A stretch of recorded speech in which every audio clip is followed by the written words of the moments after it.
जुबैर रहीम official के मुअज़्ज़िज़ नाज़रीन, अस्सलामु अलैकुम वरहमतुल्लाहि वबरकातुहू। दोस्तों, मैं हूँ जुबैर रहीम।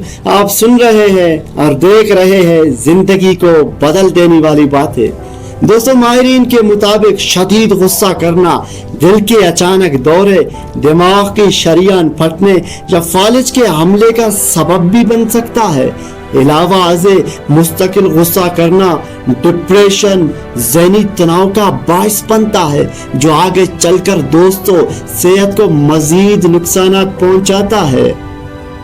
दोस्तों, यहाँ हम आपको बता रहे हैं 5 ऐसे तजावीज़ जिन पर अमल करके आप अपने गुस्से पर काबू पा सकते हैं। नंबर 1 पर है दोस्तों मज़ा।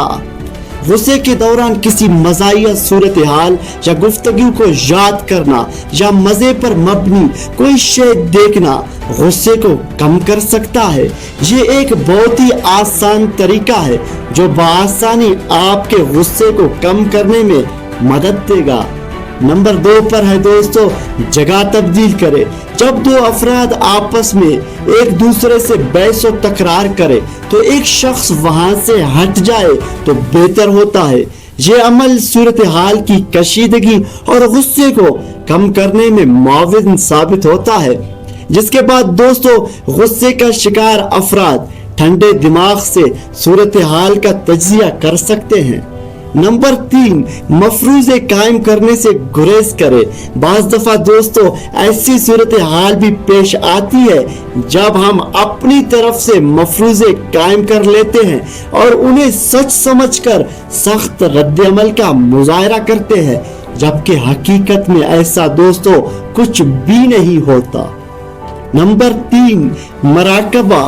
बाकायदगी से मराकबा करना ज़हन को पुरसुकून करता है और दिमाग से गुस्से समेत मनफी जज्बात का भी खात्मा होता है। नंबर 5, पुरसुकून मकाम। बाज़ औक़ात दोस्तों पुरहुजूम और पुरशोर मकामात भी हमारे दिमाग को तनाव का शिकार कर देते हैं, जिसके बाद हमें मामूली सी बात पर भी गुस्सा आ सकता है। दोस्तों, अगर आप चाहते हैं कि आपका गुस्सा काबू में हो तो इन पर जरूर अमल कीजिएगा। दोस्तों, मुझे दीजिए इजाजत, हम मिलेंगे एक नए वीडियो में। अगर दोस्तों चैनल पर नए हैं तो चैनल को जरूर सब्सक्राइब करना। तब तक आपका अल्लाह निगहबान।